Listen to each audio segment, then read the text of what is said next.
네, 안녕하세요. 삼성전자 주주분들 강프로입니다. 제가 오늘 삼성전자 종목 분석 영상으로 우리 주주분들을 찾아뵌 이유가 뭘까요? 삼성전자 같은 경우 오늘 개파락 시작했지만 다시 한 번 더 반등하는 모습을 보여주면서 또다시 역사적인 신고점을 돌파하는 모습을 보여주고 있어요. 오늘 시장뿐만 아니라 최근에 삼성전자 주가 움직임을 보게 됐을 때 굉장히 가파른 주가의 우상향을 보여주고 있는데 지금 너무나도 좋은 주가 상황에서 종목 분석 영상을 보시는 대부분이 무슨 고민을 하고 계신가요? 아니, 내가 봤을 때는 아무리 봐도 삼성전자 고점인 것 같은데 계속해서 뉴스에서 반도체 얘기를 하니까 지금이라도 내가 매수를 들어가도 괜찮을까라는 고민을 가지고 계실 거예요.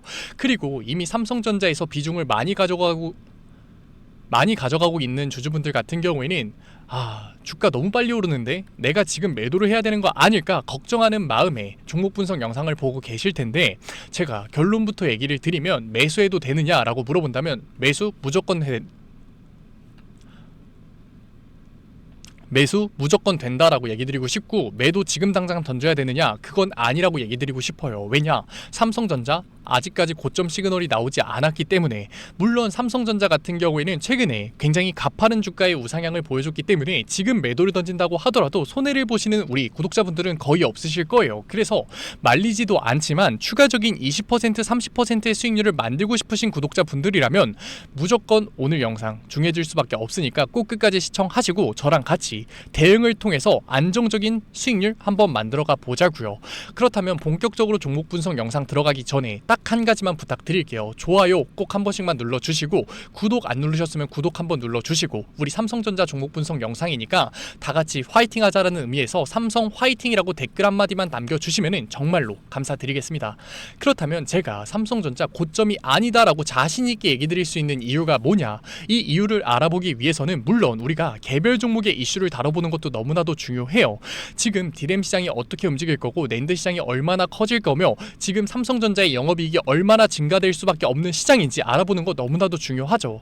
하지만 지금 이 종목 분석 영상을 보시는 주주분들 중에 이 내용 모르시는 분들이 있나요? 다 알고 계실 거예요. 그리고 저는 항상 주식시장을 뭐라고 얘기 드리냐, 확률 싸움이라고 얘기 드려요. 그런데 우리가 남들이 다 알고 있는 재료를 또 한 번 더블 체크한다고 해서 이 확률을 높일 수 있을까요? 그거 아니거든요. 그렇기 때문에 우리는 지금 개별 종목의 이슈를 다루는 것보다도 시장 전반적인 상황을 보는 게 굉장히 중요해졌다. 왜냐? 남들이 모르는 시각으로 종목을 봐야지 우리가 확률을 높일 수 있기 때문에. 무슨 확률? 안정적으로 수익률을 올릴 수 있는 확률.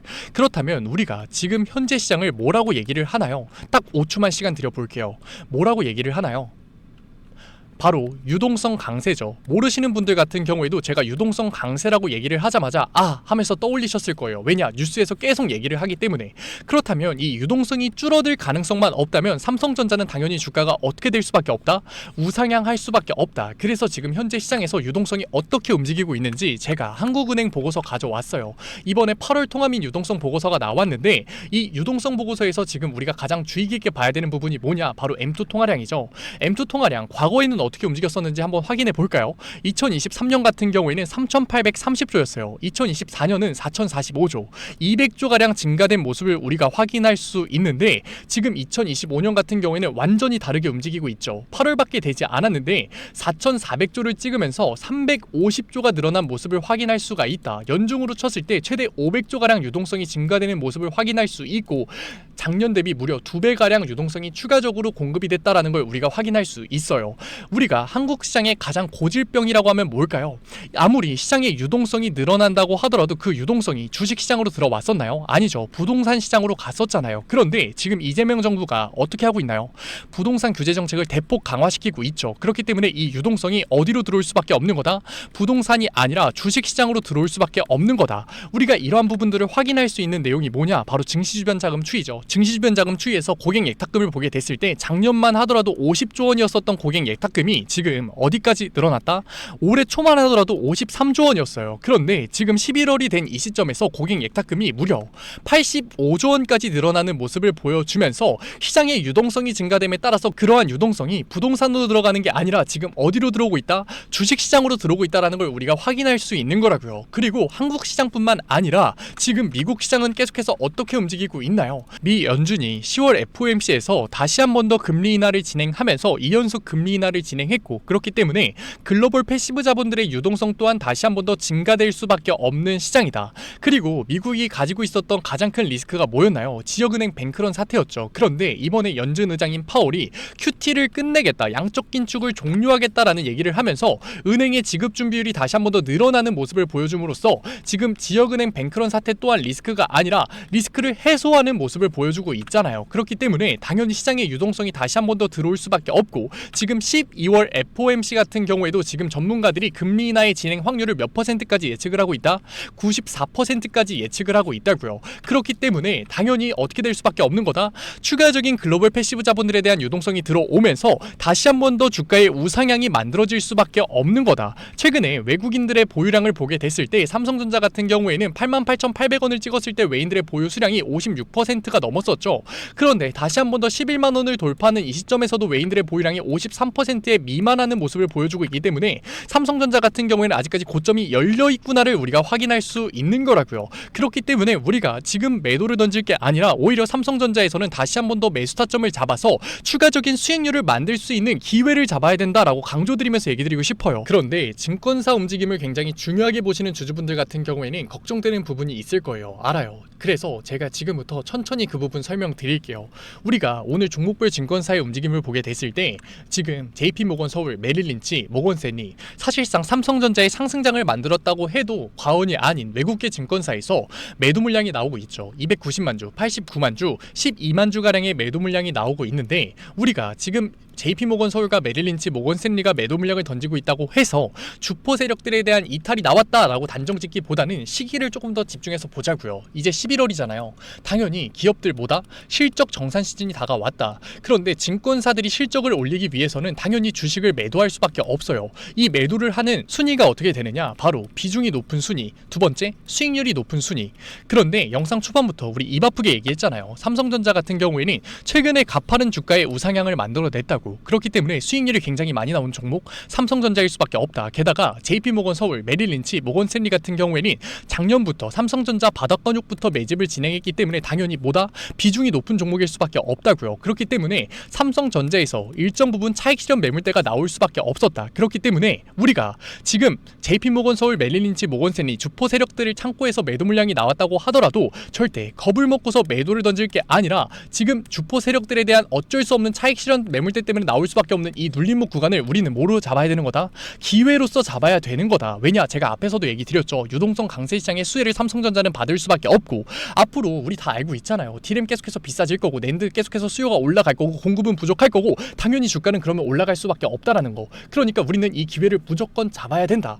그리고 지금 JP모건 서울, 메릴린치, 모건스탠리가 수익을 받잖아요. 그 수익 다시 한 번 더 어디로 들어올 수밖에 없다? 삼성전자로 들어올 수밖에 없다고요. 그렇기 때문에 다시 한 번 더 외국계 증권사의 매수세가 들어왔을 때 지금 53%를 넘지 못하는 외인들의 보유량이 다시 한 번 더 53%를 뚫고 올라가면서 다시 한 번 더 역사적인 신고점을 돌파할 수밖에 없는 거라고요. 그렇기 때문에 우리는 지금 겁먹고서 매도 물량을 던질 게 아니다. 하지만 한 가지 남은 게 있죠. 종목별 증권사 우리 금요일 시장의 움직임을 보게 됐을 때 신한투자증권에서 말도 안 되는 2천만 주의 매도 물량이 나온 거 맞아요. 그런데 이 2천만 주의 매도 물량은 어디서 나온 거냐? 신한투자증권이기 때문에 공매도를 걱정하시는 주주분들 분명 계실 텐데, 삼성전자의 공매도는 이따도 확인해 드리겠지만 계속해서 줄어들고 있어요. 그렇기 때문에 공매도 수량은 아니고 우리가 이 기사를 집중해서 봐야 되는데, 삼성 총수 일가가 1.8조 규모의 삼성전자 지분 블록딜을 했다라는 건 이미 아실 거예요. 그런데 지금 이 1.8조 원의 지분 블록딜을 누구와 계약했느냐? 바로 신한은행과 신탁 계약을 체결하면서 진행을 했다고요. 그렇기 때문에 신한투자증권에서 나오는 이 매도량 같은 경우에는 삼성 총수 일가의 블록딜 매도량이지 절대 공매도 수량이 아니다. 그렇기 때문에 우리가 공매도에서 겁을 먹을 게 아니라 오히려 삼성전자의 주가가 안정적으로 우상향할 수밖에 없겠구나, 우리가 오히려 확신을 가져갈 수 있는 거라고요. 그리고 실질적으로 우리가 공매도 수량을 보게 됐을 때 실제로 공매도량이 늘었냐? 아니죠. 삼성전자 같은 경우에는 매매 비중이 0.73% 계속해서 바닥권역을 기고 있기 때문에 삼성전자는 공매도에 대한 리스크를 가지고 있는 게 아니라 공매도에 대한 리스크가 해결된 거고, 그렇기 때문에 주가의 우상향이 나올 수밖에 없는 거라고요. 그리고 우리가 삼성전자를 얘기할 때 엔비디아를 빼놓을 수가 없죠. 그런데 엔비디아에 HBM4 당연히 들어갈 수밖에 없다. 제가 이 또한 자신있게 얘기 드릴 수 있는 이유가 뭐냐, 삼성전자의 HBM의 고질적인 문제가 뭐였나요? 바로 발열 문제였죠. 그런데 엔비디아의 고성능 칩 문제도 뭔가요? 바로 발열이 굉장히 심하다는 거예요. 엔비디아의 고성능 칩이 발열이 심했어 라고 하실 수 있는데, 데이터 센터에 열을 식히기 위해서 굉장히 많은 전력이 소모가 된다라는 내용은 분명히 들어보셨을 거예요. 그렇기 때문에 안 그래도 엔비디아의 고성능 칩도 발열 문제가 있는데, 너네가 제공하는 HBM마저도 발열 문제가 있을 때는 우리가 받아줄 수가 없다라는 포지션을 취하면서 계속해서 삼성전자의 HBM을 기각했던 거란 말이에요. 그런데 삼성전자 입장에서도 계속해서 발열 문제를 해결하고 있고, 엔비디아마저도 우리가 추가적으로 성능을 높이기 위해서는 이제는 공냉식은 답은 없다, 루빈칩부터는 순행식을 채택하겠다라는 발표를 했기 때문에 이 발열 문제는 문제가 되지 않는다. 그렇게 됐을 때 삼성전자는 당연히 기술력은 가지고 있기 때문에 HBM3E를 시작으로 지금 HBM4, HBM4E까지 엔비디아의 수주를 받아낼 수밖에 없는 거라고요. 그리고 엔비디아 입장에서도 빨리 삼성전자가 들어와야지 훨씬 더 이득일 수밖에 없어요. 그러니까 발열 문제를 잡지 못하는 삼성전자에 계속해서 손을 내밀어 주는 거라니까요. 왜냐? 우리가 SK 하이닉스가 지금 HBM을 엔비디아에 독점 공급을 하고 있죠. 독점 공급을 하고 있기 때문에 지금 가격을 누가 정한다? SK 하이닉스가 정할 수밖에 없어요. 그런데 이 와중에 삼성이 끼어들게 됐을 때는 이 가격을 누가 정한다? 엔비디아가 훨씬 더 강하게 얘기를 할 수 있는 거라고요. 아니, 삼성은 여기 이 가격에 준다는데 SK 하이닉스 너 이 가격에 팔 거야? 그럼 나 삼성에서 더 주문한다? 이렇게 되는 거라니까요. 그러니까 엔비디아는 발열 문제를 잡지 못하는 삼성전자에 너네 할 수 있어, 너네 할 수 있으니까 빨리 만들어봐 라고 언급을 할 수밖에 없는 거라고요. 삼성전자의 손을 들어줄 수밖에 없는 거라고요. 그렇게 됐을 때 삼성전자는 엔비디아라는 수주 잔고를 받아내면서 다시 한번 또 영업이익의 폭발적인 증가, 낸드 시장의 증가, 디램 시장의 가격의 폭발적인 증가를 타고서 주가의 우상향을 만들어낼 수밖에 없는 거다. 이러한 재료 시장을 가지고 있는 상황에 유동성은 계속해서 들어오게 됐을 때 당연히 이러한 유동성은 이러한 재료를 가지고 있는 삼성전자에 추가적으로 공급이 될 수밖에 없는 거라고요. 그렇기 때문에 지금 당장 삼성전자에서 매도 물량을 던지기보다는 눌림목이 발생됐을 때 추격 매수를 통해서 삼성전자에서 수익률을 극대화를 만들어도 되는 시기다라고 얘기 드리고 싶어요. 그렇다면 우리가 아무런 리스크 없이 관망을 해도 되는 거냐라고 물어본다면 그건 절대 아니다라고 얘기 드리고 싶어요. 이 리스크 굉장히 중요하니까 영상 꼭 끝까지 시청하세요. 제가 지금 보고 있는 리스크가 뭐냐? 바로 미국 정부의 셧다운이죠. 미정부 셧다운 지금 역사상 최장 기록을 가고 있는데, 지금처럼 셧다운이 계속해서 장기화된다면 크게 문제되지는 않을 거예요. 하지만 해결될 기미가 보일 때는 시장에서 어떤 얘기가 나올 거냐, 이거 고용지표 제대로 나오게 됐을 때 고용지표가 생각보다 괜찮고 인플레이션이 생각보다 높으면 어떡하냐라는 얘기가 나올 거예요. 그렇게 됐을 때 단기간으로 유동성이 경색이 되면서 강한 주가의 조정 구간이 분명히 나올 수 있다. 그렇기 때문에 우리가 이러한 리스크는 분명히 알고 있고 관망하는 태도가 아니라 이러한 리스크가 실제로 발생이 됐을 때는 뭐를 해야 된다? 분할 매도 타점을 잡으면서 일정 부분 우리도 차익 실현을 분명히 가져가야 된다. 그렇기 때문에 우리는 더 이상 관망하는 태도를 가져가는 게 아니라 객관적인 분석을 통해서, 시장을 분석을 통해서 이제는 안정적으로 수익률을 만들어 갔을 때 추가적으로 20%, 30%의 수익률을 만들 수 있는 거라고요. 오늘 영상 끝까지 시청해주신 우리 삼성전자 주주분들 정말로 멋지십니다. 마지막으로 좋아요 한번 눌러주시고, 구독 아직까지 안 누르셨으면 구독 한번 눌러주시고, 2번 누르면 취소되니까 꼭 한 번만 눌러주시고, 그리고 지금까지 영상 끝까지 시청해주신 우리 삼성전자 구독자분들 너무나도 감사드리는 마음에 댓글 적어주시면 제가 10분 직접 읽어본 다음에 뽑아서 제가 보고 있는 진입 타점과 매도 타점까지 잡아드리도록 할 테니까 오늘 영상 끝까지 시청해주셨으면 댓글 한 번만 꼭 남겨주셨으면 좋겠습니다. 지금까지 강프로였습니다. 감사합니다.